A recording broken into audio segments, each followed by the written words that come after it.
Support Narative's independent journalism at patreon.com/narrative and check out our podcast wherever you get your podcasts. And don't forget to subscribe and download.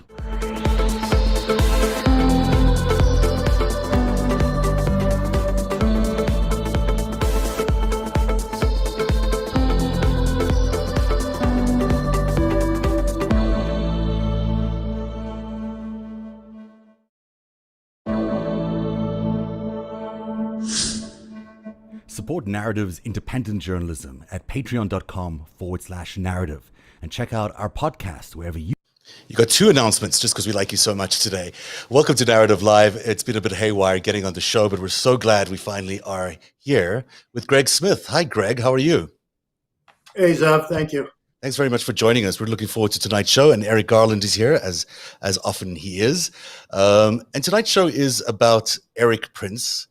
And it's all about the things that Eric Prince represents to many people. So we're going to talk about Eric Prince as a mercenary and then also as a political gun for hire. And Greg's known him for how long has it been now? 20 years, 22 years probably? A little longer even. I think 97 probably. You probably know him about as well as anybody else does. So we'll have a lot of insight from you over the show as we talk about everything from Iraq to Frozen, I think, to Iraq and all the way up to the 2016 election. We were all introduced to Eric Prince in 2007 when his Blackwater military contractors based in Iraq opened fire on civilians in Nusura Square.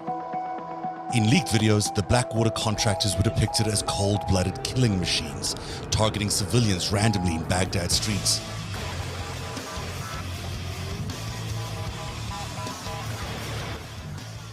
The incident spelled the end of America's efforts in Iraq, and it cost Prince his fortune and a career. We strive for perfection. We try to drive towards the highest standards, but the fog of war and accidents and the bad guys just have to get lucky once.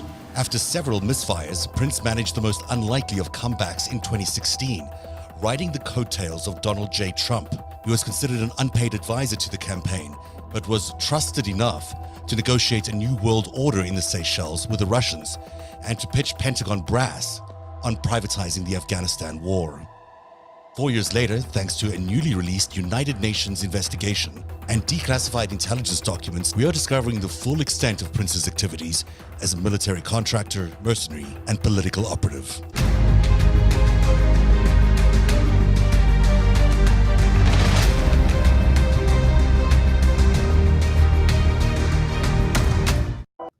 Prince of Proxy is what we've called the show. Greg, how did you first meet Eric? You know, I was an investment banker. Eric had just gotten out of the SEAL teams. I think it was 97. And we were selling a business that Eric was interested in buying. And my guy that was selling it, he actually ended up being the guy who bought Blackwater, Jason DeYonker. Calls me up and says, hey, I met this Navy SEAL I think you'd like. His name's Eric Prince. Can you come and meet him? And I did. We got along really well. I hopped on his mom's jet and we flew down to Moyac, North Carolina, and I went and saw Blackwater for the first time. And what was your impression on seeing Blackwater? Like, what did you think that's of the institution that he built? Well, in 97, Blackwater was, it was 3,000 acres down there in the Great Dismal Swamp, but it wasn't much at that point. They had plowed, half dozen ranges. They were making some targets. They didn't have a lot of business at all. So, I thought this is kind of a real cool thing, so he can still hang out with his Navy SEAL buddies, but it didn't look like much of a business to me. Eric, any questions? Or should I just keep going? Tons. Go. Okay, well, let me ask you this. So now we've had a development in the last few weeks with regards to Libya, because that really is the news of the week. The United Nations has zeroed in on associates of Eric Prince as they investigate what was an attempt to overthrow the legitimate government of Libya that was installed by the United Nations, and on behalf of Khalifa Haftar, the warlord who's taken over at least the eastern part of Libya. Tell us a little bit more about why this is such an important investigation that they've launched, and then we'll go into a little bit from Robert Young Pelton, who will explain to us about the operation himself in that documentary. But in the meantime, maybe you could just set up why this is such an important documentary. Well, I think that why it's so important and why we should all focus on it a little bit is what you really have is you have a warlord, Khalifa Haftar, that's being funded by various governments, probably the Egyptians and the Emiratis, and they've hired in outside mercenaries to take out the legitimate government backed by the UN, by the West, by the United States. And the claim right now is that those mercenaries are Western mercenaries, Australians, Americans, and British.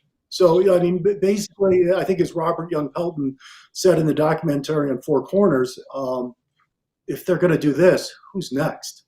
And it's important to stress that they are really opposing American policy. Now, for a while there, Donald Trump sort of, can you see me? Am I moving at all? I think I might have stopped. Am I frozen? I can't tell. You're a little frozen. Okay, there you go.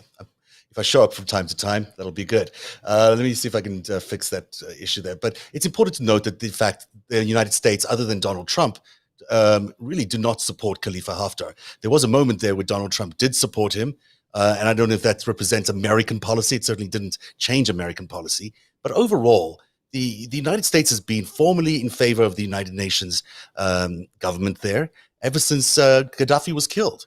And so it's unusual to have Americans, or anybody really from the West, fighting on behalf of Khalifa Haftar. It's beyond unusual. It is insanity. Yeah.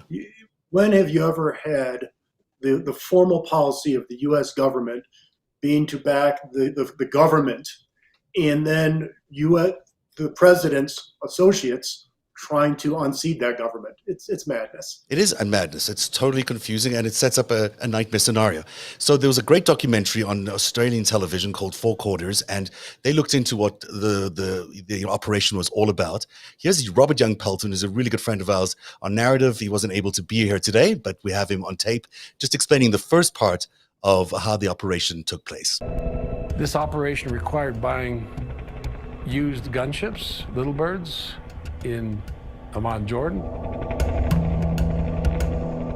He was also shipping into Libya 3 Puma troop carriers and 3 Gazelle light helicopters, which can be modified to be gunships. The Australian in Amman was a former Air Force fighter pilot called Christian Durant.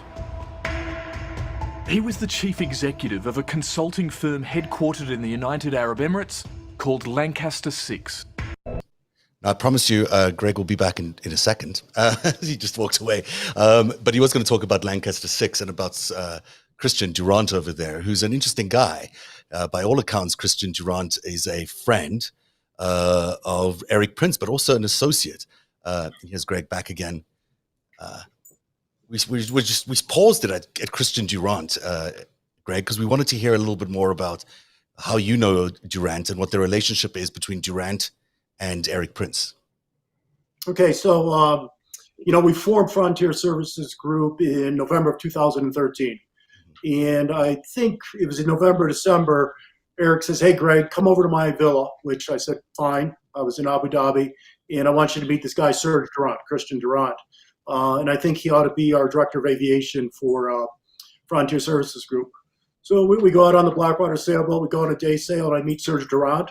Seems like an incredibly well-qualified guy, former Top Gun in the Royal Australian Air Force. At that point, he's working for Emirates Airline, extremely well-qualified. And I said, "Hey, seems like the right guy. Let's absolutely hire him." And it turns out that he went into business with Eric Prince. Well, what happened is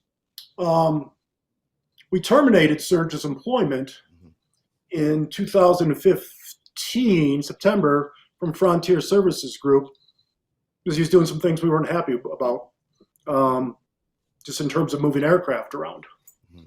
And within days of us terminating his employment, we started sending documents to him, normal separation stuff from a public company. And the address he gave us to send those was at Eric's villa in Abu Dhabi, the same one that we took the boat on. I'm like, holy shit, he's living in a villa. And at the same time, up on the web, pops up this company called Lancaster Six, basically advertising itself as the same thing as our specialty aviation division of Frontier Services Group used to be.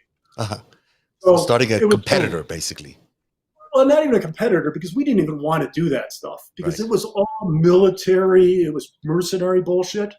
And, so at that point, everyone in our organization said, oh, Eric and Serge have formed this company called Lancaster Six, Hmm. and they're going to start marketing themselves. So as I watch over the last 4 years, and I see Lancaster Six and Afghanistan proposals and Libya proposals, and people bring me stuff, and I'm like, yeah, that's Eric and Serge again. That's Eric and Serge. So when I watched that documentary and it was Lancaster Six, I'm like, well, of course it was Lancaster Six. Of course it was Serge. So that's what I know about Serge, and we can keep talking. Yeah, I definitely want to talk some more about that relationship that he has, because it seems like Eric Prince sort of comes up with ideas, and then he hires Lancaster Six to execute those ideas, which seems like it could be a source of conflict of interest, but we can't judge that at this point. But it's not a conflict of interest at all, because that's what he was going to do all the time. So, so Eric's got multiple businesses. One of them right now, he's the vice chairman of Frontier Services Group, a Hong Kong-based company partnering with the Chinese. So that's one of his businesses. Mhm. He's got a private equity firm that invests in natural resources, owns a bunch of companies. That's a second business. But the third business, which is his passion, which is what we all saw for 10 years that I worked with him very, very closely, is presenting himself as a mercenary around the world. Mhm. So he's got three businesses. He kind of chooses which of those businesses he's going to use to front an operation, in which he's going to use to execute an operation. Right. There's no conflict. Okay. Sorry. So what do you have here then? In this case, Mr. Durant bought or leased some aircraft on behalf of Mr. Khalifa Haftar. This is unrelated to Eric Prince, as far as we know, right? I mean, this is just Mr. Durant. He's doing his thing as part of a mercenary gig for the general here, and they get there.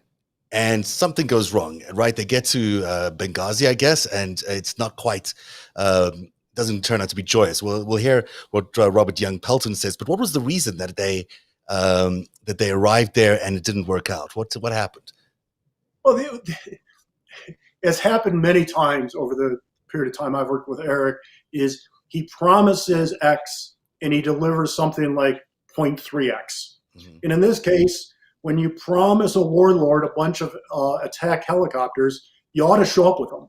Right. And they didn't attack helicopters. So okay, let's take a listen to this. And they went to meet with the general, and the general, not seeing all his fancy gunships that he paid for, was furious at these men. There was three of them in the room with the general. And at that time, the general said, I paid $80 million, where's my stuff? And there were threats made against Durant's life. Now, obviously, there's a lot of emotion and yelling and whatever. So these men were escorted by an armed guard to a complex that had two homes, two houses, and it was very ramshackle. It wasn't well set up. And they had very little time to decide what to do. And so they landed up getting the hell out of Dodge, as it were. They got onto two boats. Only one of them worked, and they escaped to Malta, where they were arrested and had to explain what they were doing there with all that weaponry and equipment. And so they left behind as well a lot of information around who they were back there, because everyone knew that they were trying to do that. They also left a boat behind and other tracks that they were who they were. So now the Libyan government in the United Nations is aware that there was an operation to try and unseat them, involving all these mercenaries. And then they launch an investigation. And so recently they've come up to the investigation findings, and they did find that Serge was involved in at least importing illegally arms to the country. But that's where it stopped. It hasn't quite gone to Eric Prince yet. Was Eric Prince involved in this thing? Well, let me. I think I put out on Twitter a little bit a while ago. I'm full of piss and vinegar, so I don't want to hold back. Vinegar, but okay, go for it. Yeah, so I don't want to hold back on much in terms of what we're talking about here. So, two things ought to be perfectly clear. First, Lancaster Six, indisputably, those were the Lancaster Six contractors on those rib boats that came back out of Libya into Malta. Okay, so there are 20 of them. So that's indisputable. The second thing is Serge Durant claims they were there to do oil and gas work, whatever that means. Right. No one's named a client that they were doing that for yet. No one's named anything. But let me make this clear, and I've made this point clear to the FBI, and I've made this clear to other investigators. What Eric does, his primary cover story for anything he does mercenary work is we're doing oil and gas security. Mhm. We're doing oil and gas overwatch. That's always the story. Shit, I have provided documents from Eric's attorneys that say, Eric, if you're going to be doing this type of stuff, you can't be doing X, but you can always be doing oil and gas security. Okay? So no matter what he's doing, and this was almost certainly, in my opinion, the contract work that was described in Four Corners in terms of they're going to take out high value targets and they're going to act as pure kinetic mercenaries. Mm-hmm. So that's the one thing. So Lancaster Six, and they were there operating as mercenaries. Now let's talk about Eric Prince. As I said earlier, it's not plausible that Eric Prince doesn't control Lancaster Six. He's going to claim he doesn't. His attorneys, Vince Gordon in the UAE, is going to claim he doesn't. His attorneys here in the US will claim he has nothing to do with it. But what Eric does is pretty simple. He takes a company, and you have to ask three questions. The first question is, Eric, do you own that business? And he'll say, no, I don't own it. Okay, so you don't own the equity of it. Eric, do you have any financial interest in that company? I.e., do you own all the debt? Do they owe you a bunch of money? So even though you don't own the equity, do you control it? And he'll say, no, I don't own, I don't have that either. Okay, so then the third question that a smart investigator needs to ask is, have you gained any type of benefit from that business? Are you a beneficiary owner in any way? No, have you gained any benefit, right? So here's the way you would get paid if that's happening, right? So it's an $80 million contract. $80 million goes into Lancaster Six bank account. Lancaster Six isn't going to wire Eric any money, but what happened probably is Eric probably got wired X amount of money from the same thing. So look for wire transfers coming out of whatever entity wired to Lancaster Six going into an Eric Prince or an Eric Prince related account. That's the way he would do it. Right.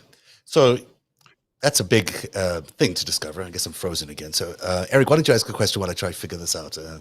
Well, sure. So, Greg, my background is competitive intelligence, is applying some of the national security intelligence techniques to private industry, and a lot of forensic accounting goes into that. So, anytime I hear about something that's really complex in terms of finance as a for-profit business, I ask a lot of questions.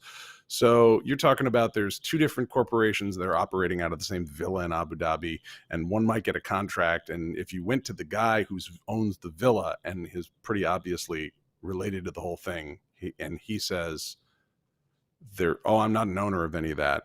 But then there's a wire transfer structure elsewhere. It reminds me of some other structures that, aren't the simplest to explain. Anything else you've seen on that in that regard about complexity in his business dealings? Yeah. So it's just not the Eric Prince world, but I'll give you an example of complexity, right? So in 2014, we signed a contract in South Sudan, we being Frontier Services Group, to provide oil and gas security work. Again, same thing, but there was some other bullshit going on in that contract even. But that's what the contract said. We could not get money paid from the South Sudanese government or the Ministry of Oil, I guess, into Frontier Services Group because there were sanctions against them. There was all kinds of stuff going on. Get it? So we ultimately had to wire money through, the Bank of Qatar. So anything that Eric is involved with, and you're dealing with sanctioned countries, Libya, South Sudan, sanctioned governments, sanctioned government personnel, it's always going to be complicated. You have to move money through different paths. As a matter of fact, you don't want to come through the U.S. financial system. If you use the U.S. financial system, which they did to us at Frontier Services Group, they shut it down, they send the wire back. So there's the web of complexity that is required to do this. You need to have really smart advisors, and you need to have bank accounts all over the world. Because some offshore banking is, and I've worked in this space where there's pretty legitimate sounding, at least, reasons to be using those banking structures. Where let's say you have a company that intellectual property is owned in Germany, the management is, bought the company out of Britain, manufacturing is in India, and they have operations on 3 continents. To whom do you pay tax? Right. And so you might structure things in a way that's advantageous. And I don't even find that, even with all the questions about offshore banking, I go, well, that's a good question. To whose society should you contribute the most? That should be a negotiation between governments, and okay, that seems reasonable. And then there's tax evasion and sanctions evasion for national security issues, and that's kind of when you say we were trying to get around South Sudanese government sanctions there, so we just went through Qatar instead. That sounds like sanctions evasion, and we've been, the Department of Justice has just hit some North Korean sanctions evasion like Friday with some pretty big indictments. So it seems like a big deal. So that sounds complicated for Mr. Prince there. It's always complicated when you're working with Eric, because even if you're trying to run a legitimate business, his passion is not running a trucking company, run a medical evac business. His passion, as Robert described on Four Corners, is this army in the box concept. So it gets extremely complicated. Like I said, you need really smart people around you, and you need helps of government. I mean, Eric could not do what he's doing without help from the Emirati government. Lancaster Six would not exist as a corporation without the Emirati government. You have to have a wasta to make that happen. You can't set up a company like Lancaster Six and do business in the Emiratis if you're Serge Durant. You just can't. It's not going to happen. He doesn't have nearly enough wasta. No. Well, also something else in terms of, the backing you need. If you're talking about the skill set of being a rifleman, for example, you're a Marine, right? Yes, sir. I'm a rifleman.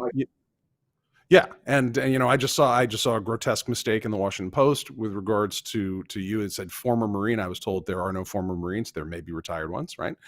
The Marines are produced by the U.S. government. That is a skill set that is part of the U.S. Armed Services. That is a grand tradition that comes down through that, and also the skill sets that are trained in, the equipment that you learn how to use, those are financed by the U.S. taxpayer. And, Royal Air Force in the UK, same thing, parachutiste in France, etc. So there's a nation state behind, getting really great soldiers. For example, I think I could hold my own in a reasonably calm bar fight, but I'm not sure about a firefight if you drop me into Nigeria. I'm not a soldier. I was never trained in that. So the people who can handle themselves parachuting in someplace dangerous and painting the town lead, those are special folks, right? That was all financed by nation states, and in this case, Western nation states, or if we're going to just talk about this country, the United States. And so we're taking those skill sets, and then I understand, because we do this in pharmaceuticals and medical technology, we'll do basic scientific research at NIH, for example, or government-funded universities, and then somebody applies elbow grease and private, or some private capital and genius and sweat equity. This is kind of the capitalist model, right? And they go, and I'm going to take this basic thing, I'm going to put my genius on it, I'm going to sell it, and I get to profit from that. Right. And the U.S. government may not ask for money for that. But here, you're looking at people that may have been battle tested and may have been, an integral part of the United States Armed Forces, and then they are going off with that skill set, and the capital is coming from all over the place. It sounds like Eric Prince is not just just getting a bunch of guys to do a thing in another country. He's taking part of United States best practices in terms of armed forces and selling them to the highest bidder. That seems like it's got some complexities there. Maybe even legally. Well, it has complexities because you cannot provide a defense service if you're a U.S. citizen to anyone outside of the U.S. Without a license. So maybe Eric Right. has a license. Maybe the Department of State, maybe Pompeo, issued Eric a license, and everything he's doing is perfectly legal. Then someone needs to ask, does Eric Prince have a license to provide defense services to Khalifa Haftar in the UAE? So if he does, everything he's doing is perfectly legal. Right. Doesn't mean it's But- right. Right. So, I mean, and you pick a perfect example, because I don't think the notion of private security is necessarily a dodgy thing, because let's say you're going to have a capitalist operation in a country that has a nation state that you'd like to enhance, economic development. You'd like to grow some GDP, right? But it's a little dangerous, and things might get stolen from you. You might need people that can help repel danger and let's just call them random thieves from coming in and attacking. It is, economic development in a dangerous place. It's sort of a chicken and egg thing. If you haven't got anything there economically, it's hard to make a tax base that'll provide for police service and national armed forces and whatnot. And so it's a dangerous place. So which goes first? So I can see coming in and not having it be an occupying nation state army, because that's very complicated. That's diplomatically in the United Nations. Like, wait a minute, if we had American troops somewhere, it'd be one thing. So I get the idea of having private force, but it seems like something's, just like you have people that are private investigators or private security in the United States who are not their own militia serving some other taskmaster on U.S. soil when they perform those services. It seems like what Eric Prince is doing is not just applying best practices of operational security and, combat, if it is required. It seems like there's something, something. But Eric, let's stick specifically with Libya. So here's the Okay. something. This is what you're getting at. If you were going to apply all those things and you're going to help build a nation, you're going to help secure it and stabilize it so they can build the economy, wouldn't you be working for the GNA? You would, of course, be working for the GNA and not the LNA. You wouldn't be working to overthrow the legitimately recognized government. You'd be working to stabilize the legitimately recognized government. Those are insecurity forces, is what you're saying. So in this case, what you have is you have Khalifa Haftar, a U.S. citizen who should be under arrest right now. Wait, Haftar's a U.S. citizen? He is a U.S. citizen. He's been Did some not time. know that. So he's a U.S. citizen, and yet he's a warlord in Libya. What the hell? Anyways.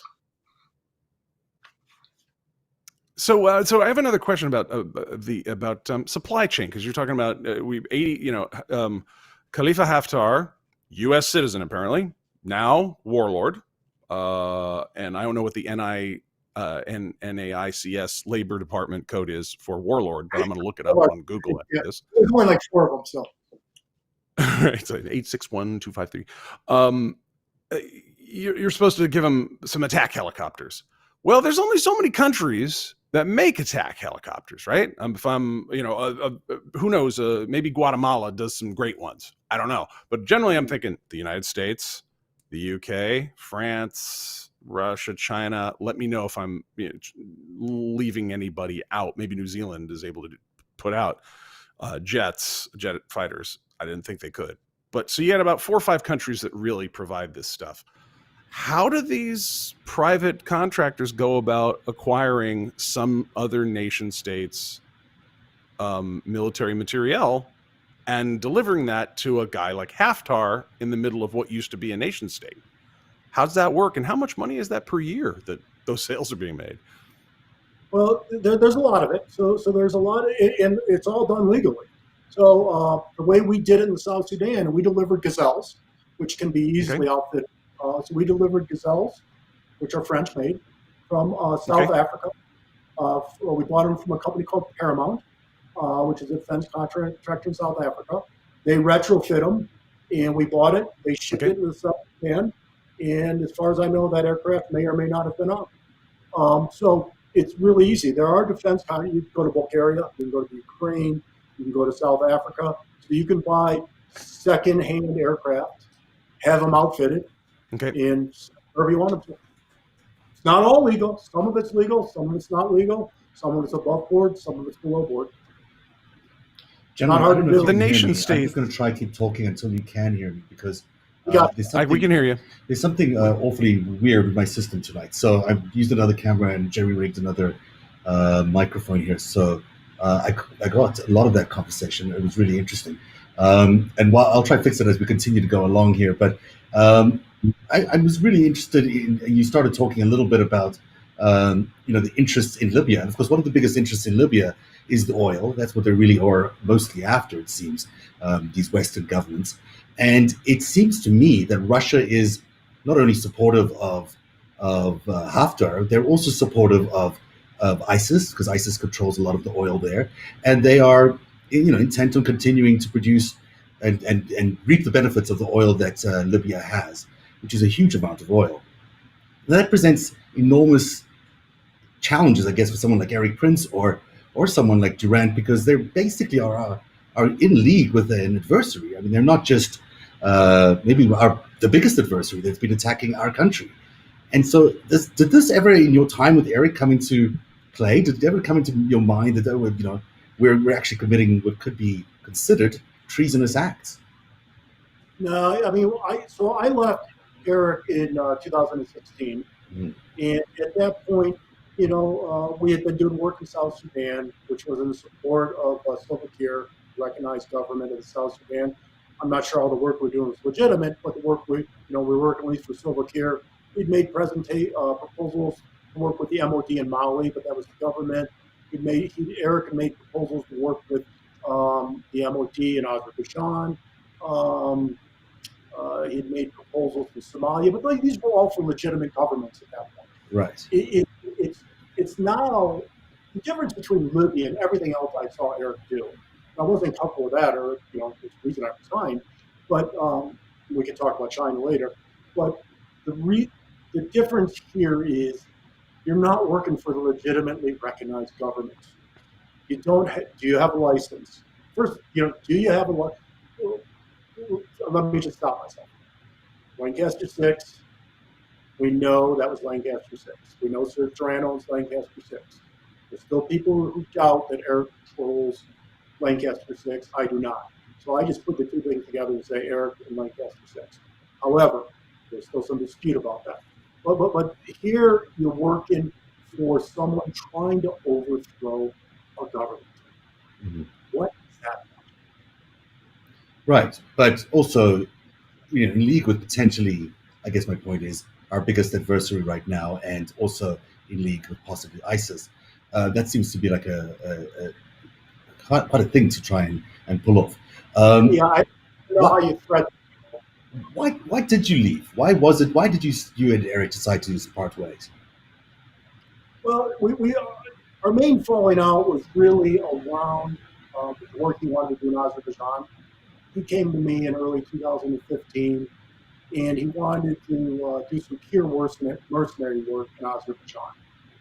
It was both aviation and ground forces, so he's going to bring in the South African mercenaries on the ground. Serge was going to set up an air component, and the Azerbaijani was going to go after the Armenians. Kind of an old type of thing. And I told Eric at that point, I said, there is no way in hell we can do that at Frontier Services Group. And he says, well, I still want to do it. I said, fine, do it outside of Frontier Services Group. He said, fine, I will. So he basically took Chris Rove, who's a mercenary from Executive Outcomes days, a South African, and he took Serge Duran, and he moved him over to this other project with a Russian by the name of Dmitry Straczynski, and they started working on this mercenary work in Azerbaijan. That was fine. That has nothing to do with Frontier Services Group. I removed those guys from the company. Derek, do whatever the hell you want. It's nothing to do with us. But then it comes down to these aircraft that you've probably read about, these two Thrush crop-duster aircraft. That's when I found out the two Thrush crop-duster aircraft that I thought had been turned into ISR, intelligence, surveillance, and reconnaissance, had actually been turned into light attack aircraft under my watch. So I can there, and they were actually weaponized at Eric's, a company that Eric owned a piece of in Austria. company called Airborne Technologies. Right. And That he owns. Sorry, that he owns a piece of in Austria. You said. Correct. Airborne Technologies. At that point, he owned at least 25% of it. I think he owned more, but we could find records showing he owned 25%. So I said, Eric, this is complete bullshit. You weaponized this aircraft. You did it behind my back. And, You didn't know at all that they were doing it at all. Well, no, because I thought they were at his factory being outfitted with ISR equipment. Oh wow, that must have felt shocking. I start getting pictures. This was him and Serge again, and a guy named Sean Matthews.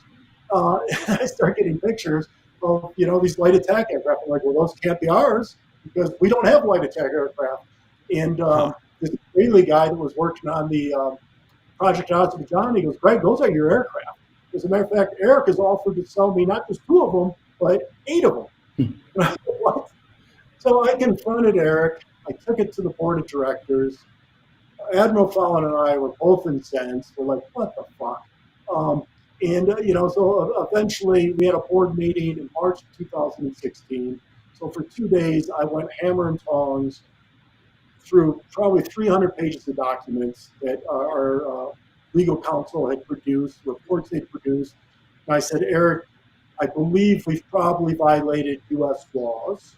Mm-hmm. We, the company, and you as an individual violated U.S. laws. And I'm going to the Department of State and I'm reporting it. Eric lost his mind. What year was this, by the way? What's that? What year was this? This was 2016. Okay. Wanted to be fired. That wasn't going to happen. It's just too weird of a situation. But I was ready to resign because I just couldn't live within a company that did that. So I'm ready to resign this board meeting. We'd already had 2 days of this. So for 15 hours in 30 minutes, Eric and I had been going at each other in a board meeting. Admiral Fallon was looking at us, and we're like, "Oh shit!" And then at the end of this board meeting, our Chinese benefactors from CITIC, Chinese Communist Party members, stand up, and they say, "Well, this is all nice, Greg. You and Eric, thank you for all the work you've done, but we have something we'd like to announce." So Lao Ning stands up. He's our CITIC board member, Chinese Communist Party member, and he says, "Going forward, Frontier Services Group is going to be CITIC. It's going to be Eric Prince. It's going to provide security work, and it's going to provide security work for Belt and Road." So I'm literally sitting right next to former Secretary Commander Admiral Fallon, and I look at him, and I look at Lao Ning and Johnson Code, the 2 vice chairman. Eric's sitting next to me, and I simply say, "Well, then I'm fucking resigning right now." And Admiral Fallon looks at me and goes, "Resigning with Greg." And that was how I left Frontier Services Group. Wow. So you had no idea that this was the plan? No. And what was interesting is because Eric and Dorian Barak and Johnson Coe, these names may not mean anything right now. Yeah, we should go through some of those a little carefully in a second, but go ahead. These guys had been running back. So while I'm preparing the report with the law firm King and Spalding in Washington, D.C., that says Frontier Services Group and possibly Eric Prince himself have violated ITAR laws. Mm-hmm. I'm doing that. At the same time, what are the ITAR laws again? Well, the ITAR laws are exporting defense articles, including defense services. You need a license. Including defense services. Yes. Right. Okay. So, I have a report going on that. Paid $1 million for the report from the law firm. Eric's guys, Johnson Coe and Dorian Barak, were running back and forth to Beijing. I'm like, what the hell's going on? So that's what was going on. So, while I thought I was making this great presentation to our board saying, we shouldn't be doing this, we shouldn't be doing that. They were all okay with you breaking the law? Yeah, they didn't give a shit. Right. The board did not care if we were breaking U.S. laws or not. I think that the Chinese were playing the long game with us. And when they brought Eric Prince in, I think their intention was to learn how to be private security contractors. So let's talk a little bit about the Chinese, because this is most people understand that Eric Prince is a mercenary. Most people understand that he's involved in Blackwater. There even might be some understanding that he's worked with the UAE, creating private armies. Maybe he's even worked with the Saudis. It's a whole different thing when you're talking about China. You're talking about our biggest adversary on the planet, and the things that they're doing in support of their foreign policy, the Frontier Services Group is doing in support of their foreign policy, including things that exploiting Africa, building Uyghur camps, figuring out surveillance technology, all those kinds of things that are just sort of anti-American in some ways. How did this come to be that you guys started working for China? You're killing me, Doug. I'm running out of my piss and vinegar, but I'll reduce it. So what happened is in 2011 and 2012, Eric was really focused on his private equity fund, Frontier Resource Group. Right. And, some of the investments were not going that well. He had a cement distribution business in condo. Sorry, cement? Yeah. So let me digress just slightly for Eric. So what we would do, because I was part of this, is we would import from Portugal bagged cements in 100-pound bags, and then you would take it to a little kiosk in Kinshasa and sell those, and they would sell them out. So you could sell shiploads of that, but you couldn't sell it very profitably. So that business didn't go well, as you can guess. So importing cement bags into the DRC wasn't going that well. And the oil refinery in the South Sudan, because they're in the middle of a civil war, that wasn't going that well either.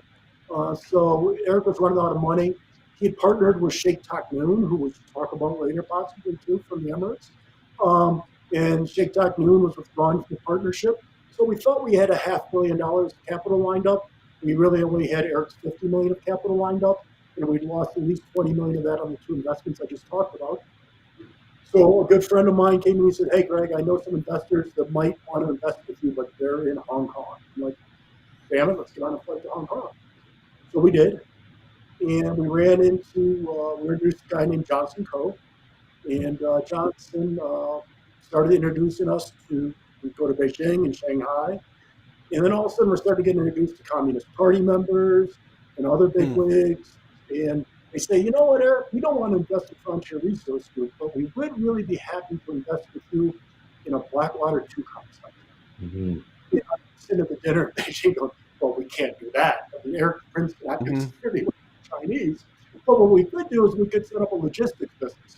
So we could do everything Blackwater used to do. And they were really good at moving stuff around. They had 73 aircraft. I said, "We could do that for you guys." And they said, "Great, let's do that." And what we did is we just did a reverse merger. Eric sold a company he owned in Mombasa, Kenya. He paid about $250,000 for it. He sold it to them for $3.5 million 24 hours later. We did a reverse merger into a public shell. The public shell's only asset was 110 million USD in cash. So now we have this thing. We have 110 million in cash. We've got an airstrip in Mombasa, Kenya, and we've got a Chinese partner, CITIC. And CITIC is not just your typical, it's not your consumer bank. CITIC is basically Xi's bank. It could not be any closer to the top of the Communist Party food chain than CITIC is. I mean, Jean Ming, who I think you see over here, this guy is super close to Xi. They're personal friends, but more than super close, CITIC basically funds everything that the Communist Party wants, the Central Committee wants, it's the Belt and Loop or whatever it's called, or anything in Africa. CITIC is who they go to. So it's, you're going to the heart of it. Tip of the spear for the Chinese government. Yeah. And when we had to go get the approval to do this reverse merger into this public shell, Eric and I, his buddy Chris Burgess, one of his buddies from Buds 188 that runs Greystone Forum, and 3 or 4 other of us, we have to go to Beijing. We go to CITIC offices, and I've met with heads of state. I've met with important people. I've met with chairmen of companies. Mm-hmm. It was like meeting with a goddamn king. So, I mean, the problem circumstance around the CITIC chairman, now the CEO of Frontier Services Group, blessing this Eric Prince doing business with the Chinese, it was pretty amazing. So you do the math, and you've got, Eric Prince, who was an advisor for Donald Trump during the election of 2016 and was a big donor to the campaign, and apparently was also a big enough shot in the campaign to go as an emissary to the Seychelles to negotiate the redistribution of power in the world with the Russians. This guy is actually working for the Chinese? Yeah, yeah. He This is still really a does. mess, guys. I mean, it's stunning, really. And I think I've absorbed this a little bit because we've had this conversation before, Greg. But most Americans who are voting for Donald Trump think he's anti-Chinese, and they do not believe that one of his closest associates is a pro. Not even pro. He works for the Chinese. There's not even. He's Not bankrolled pro. by the Chinese. It would be Yeah. shocking to most people. Whose sister is in his cabinet? Hmm. Yeah, that's it. Um, and this is part of the art of what Eric has learned over the last 15 years of, since 2007, he has not been able to, a little bit like Donald Trump, the reason Donald Trump had to go to Deutsche Bank, right? Hmm. Eric, it's hard for him to do business legitimately out in the open. So people don't want to necessarily be associated with him. Khalifa Haftar does, but other people may not. So It's not a good list. Yeah. So, so what he does is he throws a flag. So when he comes to the U.S., he is rah, rah, rah, screw this, I'm pro-American, I'm all that. Well, when he's in China, and I've been there with him on a dozen occasions, more than that between Hong Kong and Beijing probably, and Shanghai, he is worshipped over there. They love him. I'm sure they do. I mean, he comes with the American know-how, technology from Israel. We'll talk about that in a bit. And he is willing to do a lot of dirty work for them, especially when it comes to exploiting Africa. I mean, it's shocking that everyone thinks that, the Chinese are just doing something in Africa. They're not just doing something. They're recolonizing Africa. They're basically taking over the entire place. And it's, the human rights abuses are legendary. The stuff they're doing with the Uyghurs. I mean, the list is endless. Never mind what's going on with the coronavirus right now. I mean, it does. How does Eric Prince justify it to himself? Does he have a soul? Does he, when he looks himself in the mirror at night, can he justify this? Come on now. Yeah. No, I don't think he's really got a problem. No, because Eric is, he would say he's a free market capitalist, he's a libertarian. I don't think Eric has a lot of deep soul searching problems with this, So he's working for the communists? Well, this is where we're confused. Yeah. And this is where most of the people that listen to you guys or follow my Twitter feed or do anything else, they don't know people like Eric Prince. They don't know people like Donald Trump. Mm-hmm. And when you really do know someone like one of those two individuals, and I know Eric, I've known him for 20 years. I've been to his house 100 times. I've spent nights there. I've had 100 dinners with him. He doesn't think the way the three of us think. He just doesn't. It's basically, it's transactional. And he believes that he is right all the time.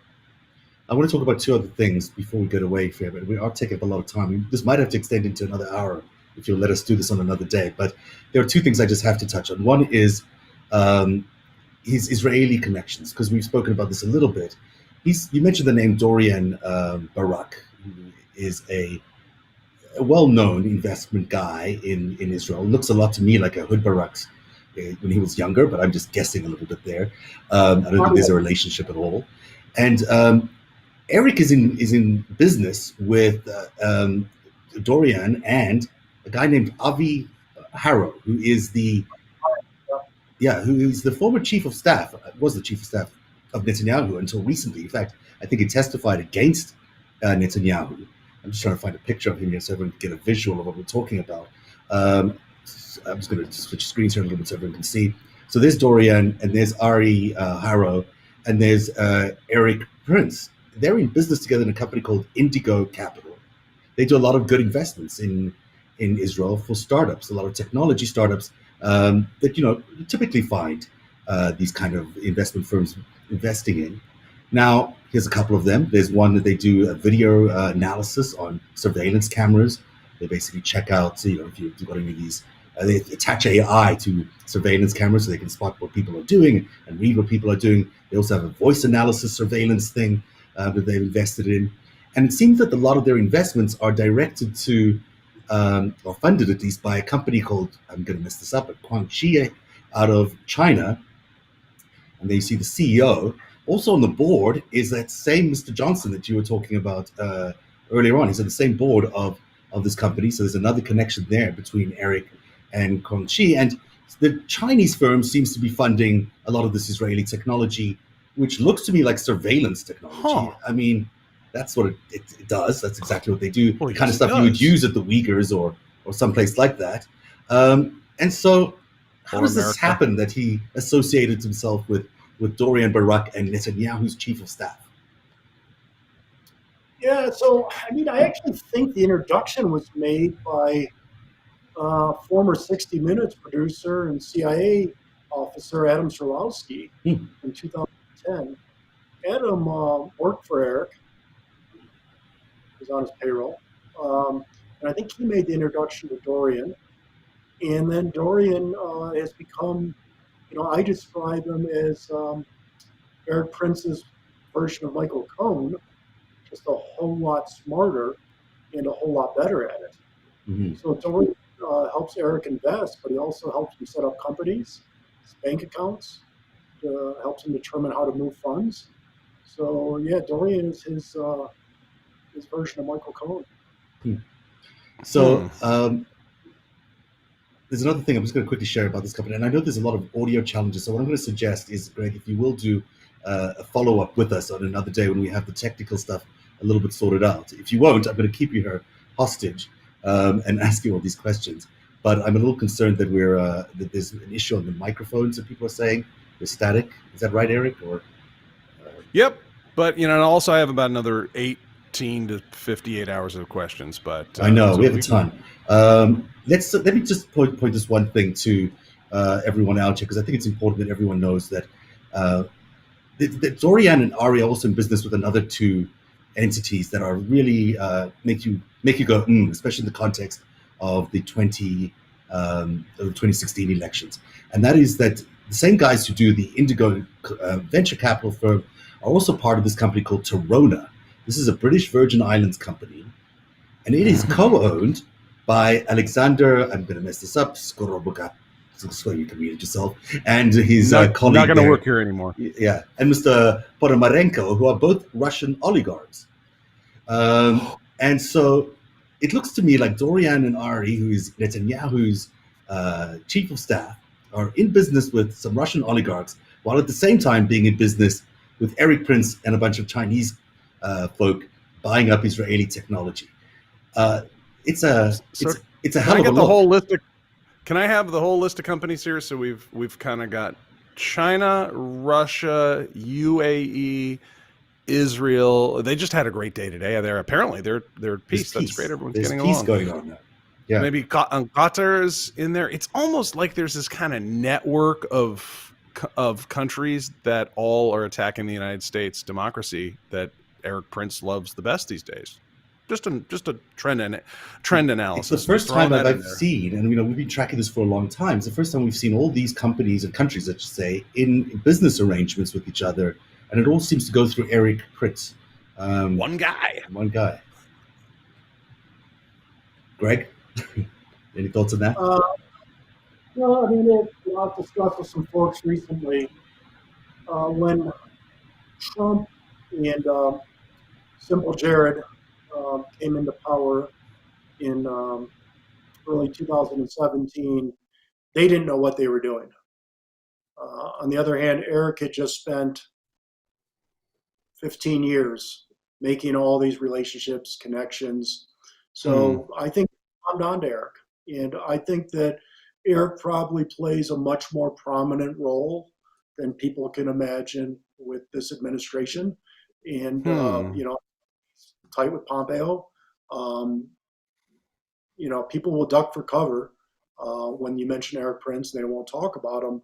But I think he's quietly gotten most things he's wanted, except, his Afghanistan, American East India Company. Other than that, he's got about everything he's wanted. So when you say he's tight with the administration, I mean, that's is he operating like a black ops kind of thing for them? Is he a dirty tricks guy for them? What kind of role does he play with the administration? I don't know. I don't know exactly what he's doing. I do know that a lot of the fingerprints I've seen around the world look like Eric's fingerprints, but I don't know that I could prove that they are. But you got one of Eric's closest friends, a guy I spent 45 minutes talking to at Eric's wedding reception, is Ollie North. Seems like Ollie did this 30 years ago. It does seem like there's a lot of resonance there between Oliver North and Eric Prince. They just seems like they seem like they've operated in similar ways, and still being, to some people, great patriots. You can say that about some of them, about some of the work that they've done. There's also the issue of Zamel and Psy Group. This is a very important company that was involved in the surveillance and manipulation of data during the Trump election. And there was a very famous meeting that happened August the 3rd of 2016. And it was Eric Prince who organized that meeting. And he took Joel Zamel, who was the social media manipulation expert. He had an expert called George Nader, who was representative of the UAE and Saudi Arabia and Israel, although that wasn't as obvious. You mean the convicted child sex abuser? Yeah, okay. That same guy. And it was a meeting with Donald Trump Jr., and they went to pitch them on this idea. Stephen Miller was there as well, on this idea that they were going to manipulate the electorate in terms of social media sentiment during the 2016 election, and they were going to do it on behalf of the Trump campaign, but paid for by the Saudis and the UAE crown. You're familiar with this meeting with Psy Group, presumably? Well, yeah, I've read about it, so I'm familiar with it from that perspective. Yes. So when we were talking earlier, you surprised me when you said that Joel Zamel and Eric Prince go back to, when was it? When did they first meet? Oh, I think it was when Cheney was still in office. Even. I think I told you 2010. Mm-hmm. So I thought a little bit. I think they went back to 2008. 2008? Wow. So you've got, this is Zamel, for those people who aren't familiar, is really kind of he comes out of 8200, the big intelligence unit in Israel. There's another former chief of staff of Netanyahu sitting on his board. I mean, this is a very intelligence-connected, IDF-connected company that did all this work to help Trump get elected. And it's certainly not in any of the volumes I've read. I read volume 5 today, double-checked it. I read the Mueller report today. The earliest they can place Eric Prince and Zamel together is 2015. You're saying it predates that by 5 years. Yes. Yeah. That's the earliest connection between any of the key players in Trump Russia, call it what you will, that we have been able to determine. I've not seen a previous connection to 2015. And you're saying it started, some sort of connection happened there in 2010. It started with Wikistrats, yeah. Mm-hmm. So it started well. And was that... Well, so good. One thing about what you just described, the effort that they made on social media. So it's probably not illegal unless it's funded by the Saudis, the Emiratis, and other folks, right? So let's put that aside. So what they're doing, where did the funds come from? However, what I will tell you is I used to sit in Eric's villa in Abu Dhabi with two former CIA officers, and they were spending a lot of time trying to figure out how to do that exact same program on the Iranians. So now, I sat here just shocked that what we were talking about in, say, 2013 in Abu Dhabi, how you could turn that on the Iranians, use social media to create a civil unrest or influence things. Eric is now working with the Israelis on an American election. I'm like, come on. Mm-hmm. I mean, that's incredibly suspicious. I mean, they did, in fact, I think, still try to do that same thing with Psy Group in 2017. Once they were elected, they did try to use the same technology on the Iranians. So, they did a test run maybe with Trump. It seemed to work quite well. And then off they went and did Iran. I mean, the question is who paid for this? I mean, it's clear that I can pull up some of this in a bit here, but it's clear that in at least volume 5, and I can't even read this because the typing is too small for me on this tiny laptop that I'm looking at. But in here, it's basically confirms that there was a conversation about money being transferred. It was about 5 to 10 million that they were charging. And then Eric Prince actually turned to Zammel and he said, "You guys should pay for this." And Zammel agreed. Nader. Zammel turned to Nader. Eric Prince turned to Nader and said, "You guys should pay for it." And in fact, $1 million or thereabouts did get transferred. And then they said there wasn't any work done, but it seems like the work was paid for. So either they were doing work for free, or they were just getting money for free, or there was another issue involved in how they got this work done, or that there was no proof that they actually did it. I'm not making much sense there, but you know what I'm saying. That there was a suggestion, at least from Eric Prince, that the Saudis paid for it, and the Saudis' representative then, George Nader, agreed that he would pay for Zammel's efforts to manipulate social media. So if that in fact happened in front of Donald Trump Jr., you would think that there would be evidence that they had committed some sort of meddling or something of that sort that would be illegal. But well, hold on. Zammel was already financed by Oleg Deripaska and Dmitry Rybovlev. Well, he had previous arrangements with those two. He had, they had hired him before. Both Rybovlev and Deripaska had hired him for different projects in 2016. I get the sense that was a bit of them kicking the tires on Zammel's company and seeing whether it would be the right thing for them. So they sort of test ran him on a couple of projects. But he's a front. He's a front for other countries' nation-state intelligence services. I'm sorry. These guys are not single operators with some genius technology on manipulating elections. This is shit the Russians have been doing for 100 years. And they're the ones who put this up, and that's who Eric Prince has introduced us to. And that's who's working with Trump. Yeah, it sure looks like that's the case to me. I mean, Greg, do you think that's what's going on here? Do we have a multinational effort to elect a president? Is that what happened here in 2016? I believe, it's just my belief, I have no physical evidence whatsoever that Eric was working with the Emiratis and the Israelis on when he was working with Zammel. Mm-hmm. So, by definition, what you just described, that's my belief. Wow. I'm going to throw up one last slide, and then we can wrap it up for today. But there's here's Eric Prince in the middle of all of this, these nice faces you see around here. The ones in blue, they're all Israeli operatives of some sort. I've introduced you to the two of them that belong to the Indigo Group. There's also Joel Zammel, he's at the very top there.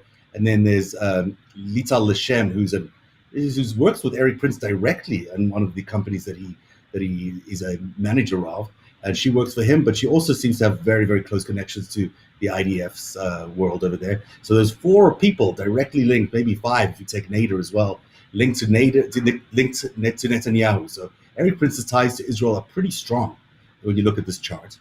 We're aware that he's got strong ties to Donald Trump. If you look at all the red outlines, DeVos, his sister, of course, Donald Trump Jr., we just described that meeting. He's been very close to Michael Pence since who knows when, long time ago, because they were both part of that Christian National Policy group. And then he's been close to Stephen Bannon, at least through the 2016-20 and onwards campaign. And then you've got Xi, the Chinese premier over there, and his 2 connections, Johnson and Zhang, which we've spoken about. And finally, there's MBZ, who is the Crown Prince of UAE, and he's of course very tied to Eric Prince, as we've been describing, because he worked for the Crown Prince for a long period of time. And I've looked at these charts for a very long time. I spent a lot of time looking at these charts and other charts like this. It's very rare for me to see someone connected to all these parties. There aren't very many people in the Trump-Russia world that connect with Netanyahu, that connect with Trump, MBZ, and with China. So I think in all of this, we're beginning to see that Eric Prince might style himself as someone who's a sideline player, but he might be a very, very central figure in the election and manipulation of the election to install Donald Trump. What do you think of that? Oh, I think even if he is not overtly a central figure, he is covertly a central figure, and he's working behind the scenes very, very actively, internationally and domestically. Well, that's a good place for us to leave it tonight, because I think, Eric, I know you've got a couple of questions. Do you want to throw something in here? Nah, I think we've been going on for so long, we could probably talk on for a lot longer. But Greg, you've been terrifically patient with all our technical challenges today, but incredibly interesting two revelations that I think I take away. One is that, Eric Prince works for China. So you can't divorce that from everything else that the Trump world does, and he's worked for Donald Trump. The other big takeaway is that there's something big still happening in the Libya investigation. We could see another shoe drop there. That it could be that Eric Prince actually gets potentially caught up in that investigation for trying to overthrow the legitimately elected government of Libya, for Khalifa Haftar of all people. And there's the third thing, which I think is crucial, is that everyone needs to take another big look at the August the 3rd meeting in 2016, the Trump Tower 2 meeting, as we call it, because in that meeting is the essence of a multinational conspiracy to elect the president of the United States. And within that meeting, there's got to be further extension into what you were talking about, Joel Zammel and Eric Prince meeting in 2010. So thanks very much. Greg, do you have any last thoughts you want to share with anybody? No, I appreciate your time, Zev. I appreciate everything you and Eric are doing out there. And I just think that to me, what's going on in the U.S. right now is not a partisan issue. It is something that Republicans and Democrats, the left and the right, ought to be concerned with the fact that the rule of law is only applied to those out of power. We need to get that. We're going to destroy this place. Not only destroy this place, you also, the wrecking ball seems to be here. If we continue with Donald Trump another 4 years, I mean, it's hard to imagine what's going to happen here. Yep, thank you. All right, thanks very much. Thanks for joining us, Greg, and thanks, Eric, and have a good night, everybody. Thanks for watching Narrative Live.